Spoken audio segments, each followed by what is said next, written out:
नमः शिवाय। मैं सीता प्रजापति आज लेके आई हूँ सोमवार व्रत कथा। एक बहुत धनवान साहूकार था जिसके घर धन आदि किसी प्रकार की कमी नहीं थी, परंतु उसको एक दुख था कि उसको कोई पुत्र नहीं था। वह इसी चिंता में रात दिन रहता था। वह पुत्र की कामना के लिए प्रति सोमवार को शिवजी का व्रत और पूजन किया करता था तथा सायंकाल को शिव मंदिर में जाकर शिवजी के सामने दीपक जलाया करता था। इस भक्ति भाव को देखकर एक समय श्री पार्वती जी ने शिवजी महाराज से कहा, महाराज, यह साहूकार आपका अन्य भक्त है और सदैव आपका व्रत और पूजन बड़ी श्रद्धा से करता है। इसकी मनोकामना पूर्ण करनी चाहिए। शिवजी ने कहा, हे देवी, यह संसार कर्म चक्र है। जैसे किसान खेत में जैसा बीज बोता है वैसा ही फल काटता है, उसी तरह इस संसार में प्राणी जैसा कर्म करते हैं वैसा ही फल भोगते हैं।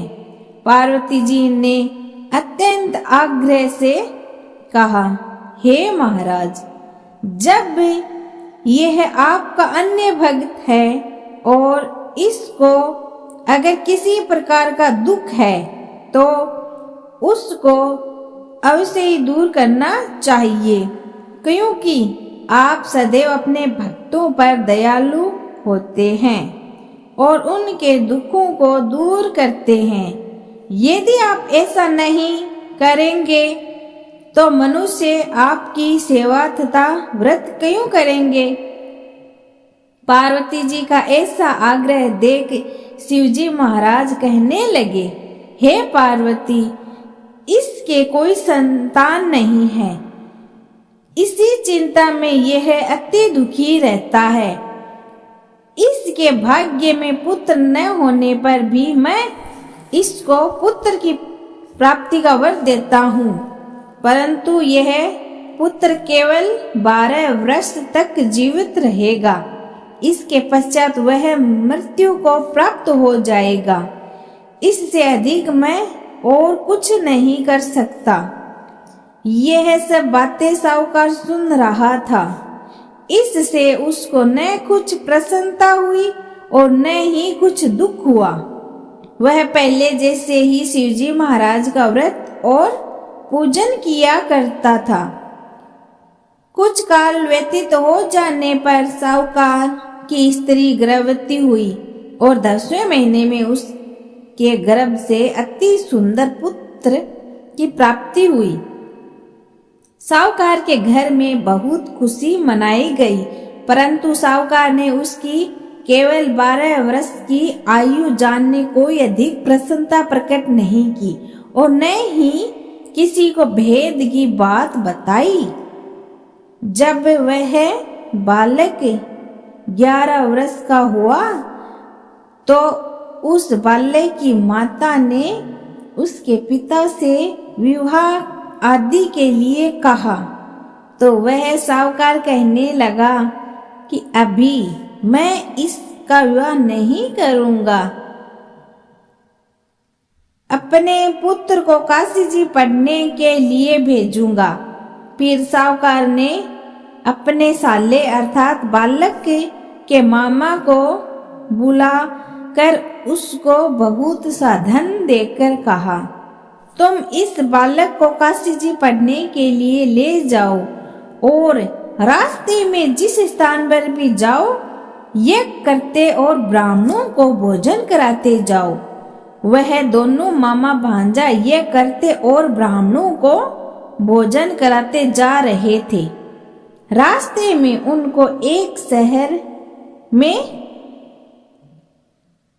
रुकना पड़ा। वहां पर राजा की कन्या का विवाह था और दूसरे राजा का लड़का जो विवाह कराने के लिए बारात लेकर आया था वह एक आंख से काना था। उसके पिता को इस बात की बड़ी चिंता थी कि कहीं वर को देखकर कन्या के माता पिता विवाह में किसी प्रकार की अड़चन पैदा न करते।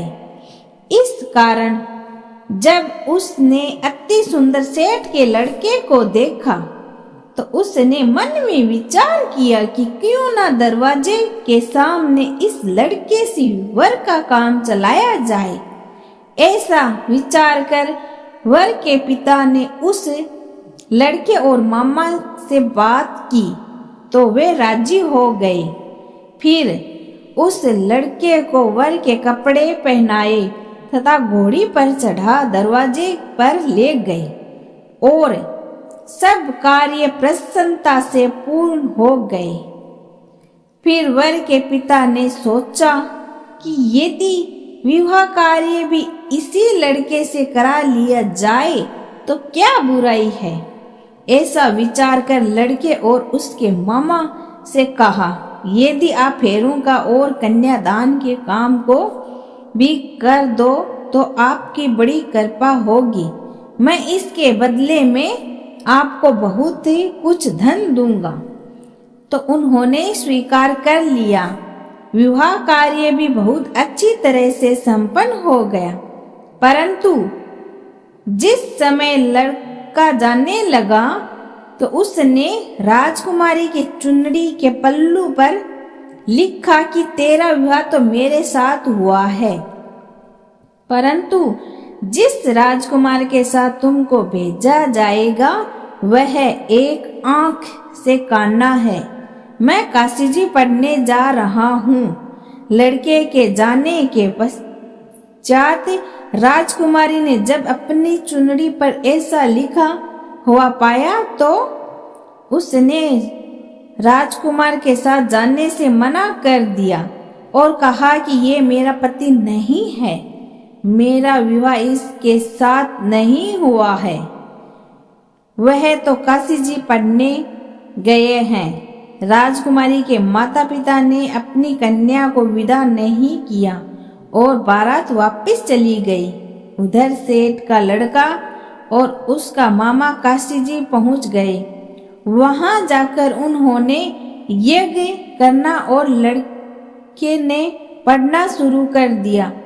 जब लड़के की आयु 12 साल की हो गई उस दिन उन्होंने यज्ञ रचा कि लड़के ने अपने मामा से कहा, मामा जी आज मेरी तबीयत कुछ ठीक नहीं है। मामा जी ने कहा, अंदर जाकर सो जाओ। लड़का अंदर जाकर सो गया और थोड़ी देर में उसके प्राण निकल गए। जब उसने मामा ने आकर देखा तो वह मुर्दा पड़ा है तो उसको बड़ा दुख हुआ और उसने सोचा कि अगर मैं अभी रोना पीटना मचा दूंगा तो यज्ञ का कार्य अधूरा रह जाएगा। अतः उसने जल्दी से यज्ञ का कार्य समाप्त कर ब्राह्मणों को जाने के बाद रोना पीटना आरंभ कर दिया। संयोगवश उसी समय पार्वती जी और शिवजी महाराज उधर से जा रहे थे।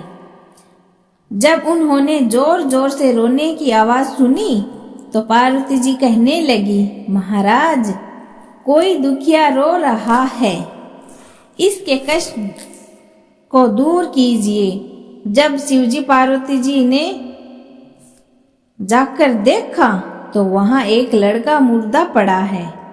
पार्वती जी कहने लगी, महाराज यह तो उसी सेठ का लड़का है जो आपके वरदान से हुआ था। शिवजी कहने लगे, हे पार्वती इसकी आयु इतनी थी सो यह भोग चुका है।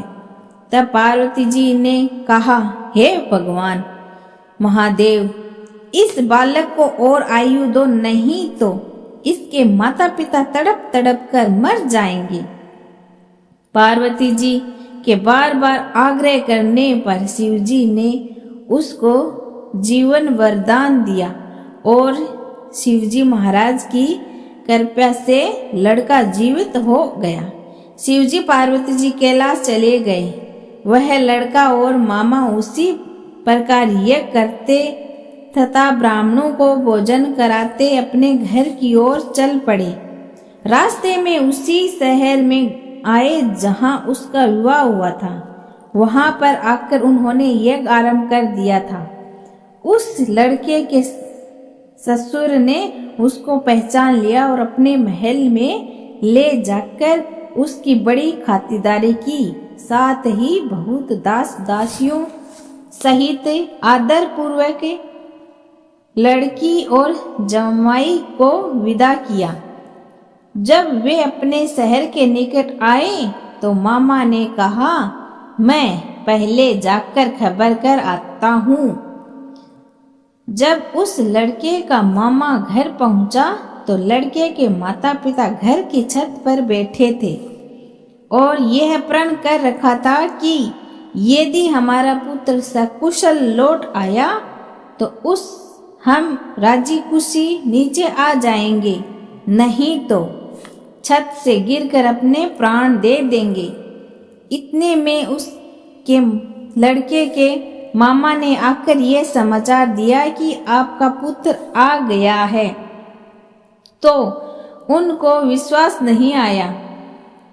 उससे के मामा ने शपथ पूर्वक कहा कि आपका पुत्र अपनी स्त्री के साथ बहुत सारा धन लेकर आया है। तो सेठ ने आनंद के साथ उसका स्वागत किया और बड़ी प्रसन्नता के साथ रहने लगे।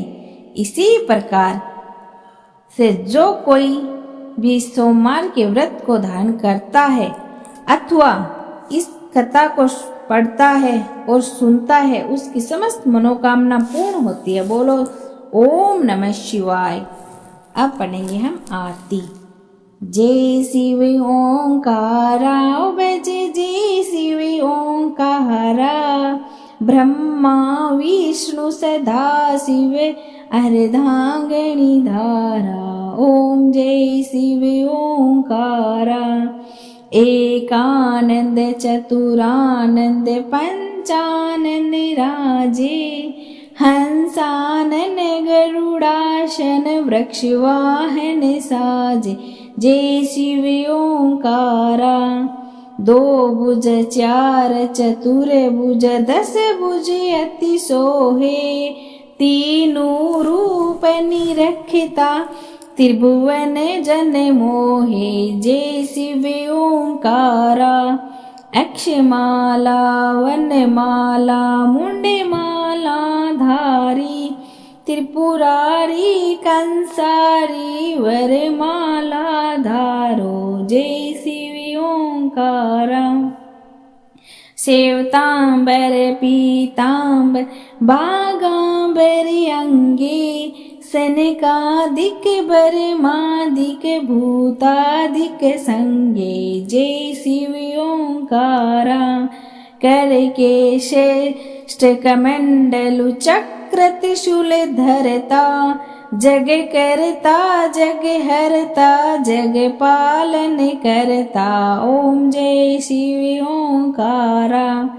ब्रह्मा विष्णु सदा शिव जानत अविवेका, प्रणाक्षर के मध्य ये तीनों एका। जय शिव ओंकारा। त्रिगुण स्वामी जी की आरती जो कोई नर गावे, कहत शिवानंद स्वामी सुख संपत्ति पावे। ओम जय शिव ओंकारा। बम बम बोल।